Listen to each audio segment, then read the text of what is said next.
Amigos, y en este primer segmento de la edición de hoy le damos la bienvenida a la doctora Jessica Irizarry. Ella es epidemióloga facultativa de la Ponce Health Science University. Doctora Irizarry, un gusto tenerla en el programa. Gracias, es un placer siempre estar aquí contigo compartiendo. Sí, teníamos un poquito un tiempito que no nos veíamos, sí, ¿verdad? hace un tiempito ya. Sí, señor, y sobre todo ahora pues que ya podemos un poco más con medidas de seguridad porque lo del COVID no se ha acabado. Exactamente. Tenemos que seguir. Pero hoy no queremos hablar de ese tema, doctora, con usted, sino de otro que nos parece muy importante y que creo que no debemos bajarlo de la mesa, que es el de la obesidad. Por muchos factores, por la prevalencia en Puerto Rico, porque está asociado a otras condiciones crónicas de salud importantes. Y pues precisamente queremos comenzar hablando de cómo está la situación en términos de prevalencia, números, casos. Sí. Bueno, aquí en Puerto Rico, cuando nos comparamos con otros países e incluso cuando nos comparamos con otros estados dentro de los Estados Unidos, tenemos una prevalencia bastante alta de sobrepeso y obesidad. Los últimos datos que tenemos son para el 2020 y esos datos identifican que 2 de cada 3 adultos vive con sobrepeso y obesidad. En términos de por ciento, estamos hablando de un 67.5% de la población adulta en Puerto Rico. Y esto está un poco por encima de la mediana en los Estados Unidos, que es un 67.1%. Un número muy alto. Un número altísimo. Altísimo. Estamos hablando de, cuando hablamos de esto, estamos englobando obesidad y sobrepeso. Obesidad y sobrepeso. Claro, lo que hemos observado en los pasados 10 años es que ha ido aumentando la cantidad de personas que están obesas y aunque vemos que el número se ha mantenido estable de sobrepeso y obesidad, lo que está ocurriendo es que las personas entran a una etapa de sobrepeso y a un nivel más rápido pasan a la obesidad. Entonces, a través del tiempo veríamos que esa prevalencia se ha mantenido más o menos constante, porque desde el 2011 al 2020 lo que ha aumentado es menos de un 1%, pero cuando entonces miro el dato específico de sobrepeso versus obesidad, veo que el sobrepeso ha disminuido y la obesidad ha aumentado, porque la razón es mucho más rápido de que las personas me pasen de sobrepeso a obesidad. Bueno, esto, y por supuesto también aumenta el riesgo, por supuesto, de otras condiciones complicadas, Claro, otras condiciones crónicas. Claro, el sobrepeso y la obesidad está asociado a diversas condiciones crónicas, por ejemplo, la diabetes, enfermedad cardiovascular, el cáncer, enfermedad renal crónica. O sea, tenemos muchísimas condiciones que están asociadas. La depresión. Correcto. Es una de esas enfermedades que también está asociada. Y es cuando miramos esta condición de sobrepeso y obesidad, vemos que difiere por sexo. En el caso de los hombres tienen una mayor prevalencia de sobrepeso, menor de obesidad, pero las mujeres en Puerto Rico son más obesas en comparación que los hombres, cuando vemos esa relación entre sobrepeso y obesidad. Correcto. Doctora, y bueno, uno hoy habla sobre esto, la escucha usted con unos números tan claros y impactantes, por supuesto, y uno piensa, ¿cuál es la razón? Es decir, ¿se han identificado algunos determinantes asociados a la obesidad? Sí, hay diversos determinantes, entre ellos determinantes que son genéticos, determinantes físicos y determinantes sociales. Entre ellos podemos identificar la falta de actividad física, el sedentarismo, un estilo de vida sedentario. A partir de la industrialización y que las personas comenzaron a trabajar más en oficina, la cantidad de actividad física que realiza el ser humano es mucho menor. En el caso de Puerto Rico, en los adultos, nosotros tenemos información bien impresionante porque solamente un poquito más del 50%, un 54.1%, nos reporta que realizó algún tipo de actividad física en el pasado mes. Y uno diría, bueno, un poco más de la mitad.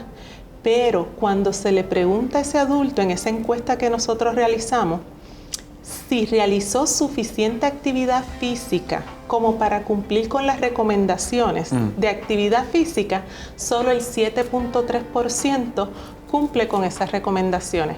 Así que ahí vemos que realmente existen otros determinantes que inciden en el sedentarismo, como por ejemplo el hecho de nuestro ambiente. construido, ¿verdad? Cómo está planificada nuestros pueblos, nuestras ciudades, donde tenemos mayor acceso a la transportación, pero menor oportunidad de realizar actividad física en las afueras.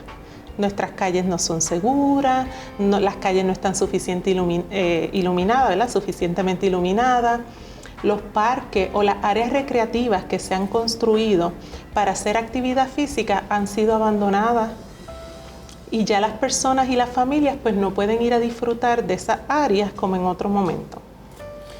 Me hace pensar, y esto es un punto, quizás una visión crítica del tema, pero ¿cuánto cuando hacemos campañas o programas de intervención, que no sé si realmente hacemos suficientes cuando hablamos de obesidad, pero pensamos en estos otros determinantes? Porque alguien, por ejemplo, un médico, y la persona que nos está viendo en este momento puede decir, el médico me dijo, sal a caminar.